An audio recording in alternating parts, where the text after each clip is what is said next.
Raidou Kuzunoha the 14th might be a better game than Persona 3, Persona 4 and Persona 5. Raidou is a very underrated game, to be honest, and when I first played it, I also thought that damn bro, this game is so good. And this video is actually non-scripted, it's a freestyle video, and it is perfect for newcomers who want to play, who want to get into Shin Megami Tensei but don't know where to. So make sure you watch this full video because I'm going to give you a guide, non-spoilers guide. I will not talk about any major events in the game that happened, maybe a few things but not all, so I won't spoil your playthrough. But yeah, honestly, Raidou is a type of game. It's not mainline SMT, by the way. Like, Raidou is a spin-off and it has nothing to do with mainline Shin Megami Tensei. Even though it appears it does have a significant role in Shin Megami 3 Nocturne, Shin Megami Tensei, along with Demi-Fiend's story in the catharsis of Shin Megami Tensei. But other than that, Raidou is a pretty decently successful spin-off franchisee of the Atlus's Shin Megami Tensei games. It's a very good spin-off. It's not a classic RPG. It's more like a free-flowing RPG, if I'd say. So there's lots of things about Raidou that I like a lot. And its story, it's very minimalistic compared to mainline Shin Megami Tensei or Devil Survivor. It does not have a very big or large story. Like, it's a very minimalistic and finesse story, you know. It's like Demon Slayer. It does not have that good of that embroidered, that what's it called again, that magnificent, that excellent storytelling. It does not have all that, but it still stands out because it has those elements that make it stand out as a game better than most of it in its era, in PlayStation 2 era. Because Raidou is a type of game that will make you fall in love with it just because of its artistic way of expressing its color contrast and their battle mechanics. So unlike Persona, which is a colorful game, honestly, like especially in Persona 4 and Persona 5, it has nice color contrasts, nice saturation of the game and everything, like, you know, about the colors. But Raidou is a bit different. Raidou represents the dark tonality with depression and the era of depression. Just like Persona 3, although Persona 3 Reload does not portray those kinds of colors in like Persona FES or Persona 3 FES or Persona 3 Portable. I mean, although Reload is a really good game, honestly, but it just lacks the mark, lacks the color contrast.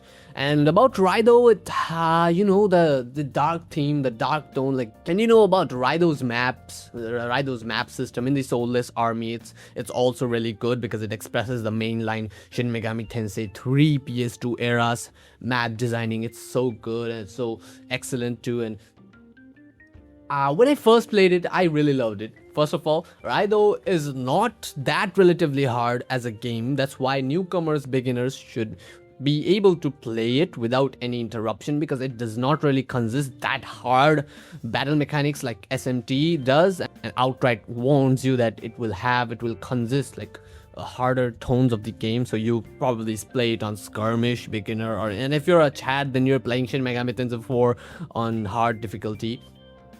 But Raidou is a very minimalistic game, and it's a perfect spin-off to get into Shin Megami Tensei, unlike the other spin-offs like Devil Survivor, Strange Journey. These are the type of games that will make you cry, but Raidou will make you rather happy, and you will love the story too. Even though Soulless Army does not consist that much lore, but later segments of the Raidou story, like King Abaddon, and the one with the one in manga. Yes, Raidou does have a manga. If you want a separate video on that manga, then do let me know in the comments, because I am willing to make it, and I think I will make it because it's really good. It's really good, and I don't think many people know of it.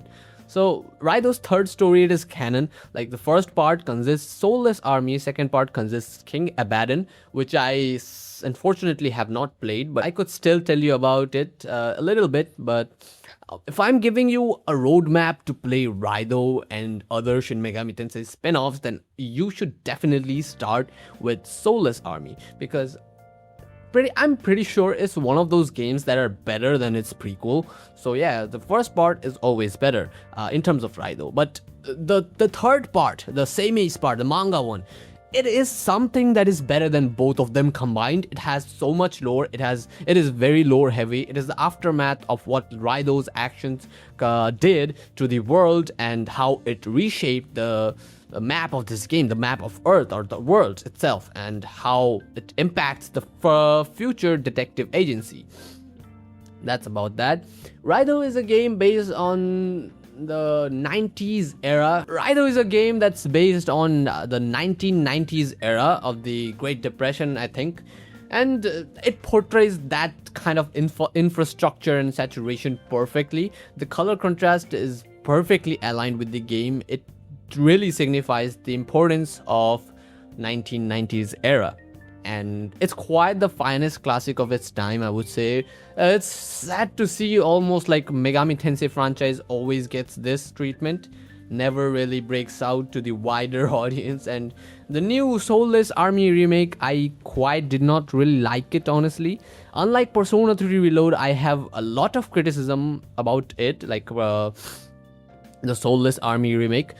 And I'm pretty sure that I might make a separate video on that because it's not a topic for this video. Although one of the major things that I didn't like about it was the color contrast. It is so colorful. They made that game colorful, and it burns my soul because Raidou's true aesthetic is that depression era, which it feels like when you take something and when you add something like that, like colorful contrast, the brightness, and all that sunny day stuff into a game that represents depression and the evil infrastructure, you're taking its soul out of it. That is one of the main reasons why I really had disliked that game a lot. When Atlus released it, I can't say anything about it. Really, it just breaks my soul. It's as if like you take the soul out of a game and added a new mechanic.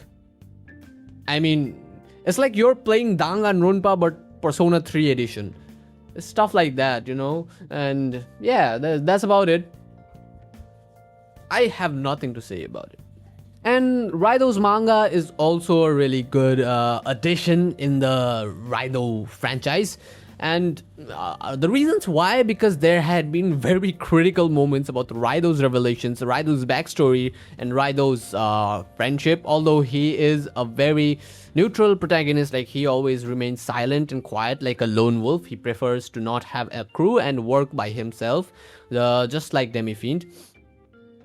So Raidou's always been the lone warrior type of guy, and in the manga it is a bit different because he gets a partner, and then a lot about Raidou is revealed in the manga, and we see his backstory and too much revelations, and it is just peak writing at this point. In the first two games, Raidou's story is not that nourished a lot, but in the manga, in the third part of the game, Raidou's story is very much refluxed, and I like it.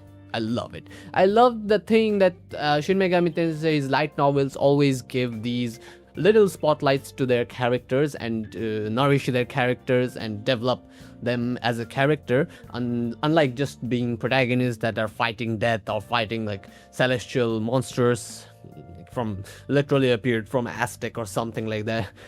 And yeah, that's one of the greatest things about Shin Megami Tensei that I really like. And keyword I'm saying greatest is because anything you pick from Shin Megami Tensei mainline,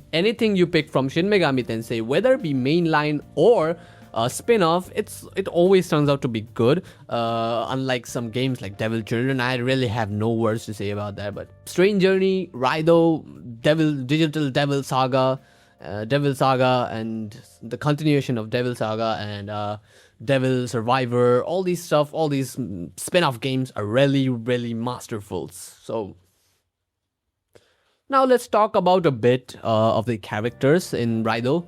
First of all, I'm going with Raidou himself. Why not? So Raidou is a guy, a chill guy. He's just a chill guy. So let's talk about the characters now. First of all, there is Raidou, the 14th. All rest of the Raidous were defeated in the past, and he remains to be the greatest Raidou alive from the Kuzunoha clan.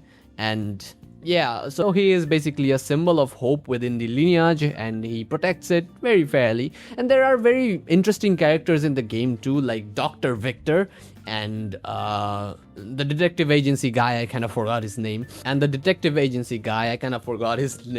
But yeah, those characters are really cool. Although Dr. Victor seems a very flashy dude to me. No, I mean, very shady dude to me, not flashy. Yeah, I don't know. I can't really meet his eye. Like, what's with these characters, man, that sell you the personas, the demons? I don't know. They all are shady. Just like Igor. He's a very shady guy. And do let me know what you think about him, though. But yeah, he's a cool character. He's one of my favorite in Shin Megami Tensei, not gonna lie.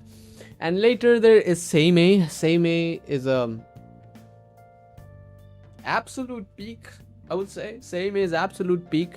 I have no words, and you have to play the game to know. You have to know the manga to know who is Seimei. He's the guy. And even though what happened to him later in the story was a bit tragic, but whatever happened, and it kind of aligned with the story itself. It's Shin Megami Tensei. What do you expect? And the main villain of Soulless Army, Rasputin. So these are my opinions on why you should play Soulless Army and the continuation of Raidou, like King Abaddon. Although I didn't really speak about it much in this video, but I mean, if you can play it, but do make sure, if you're ever laying your fingers on a game like Raidou, do please play Soulless Army. It's really good.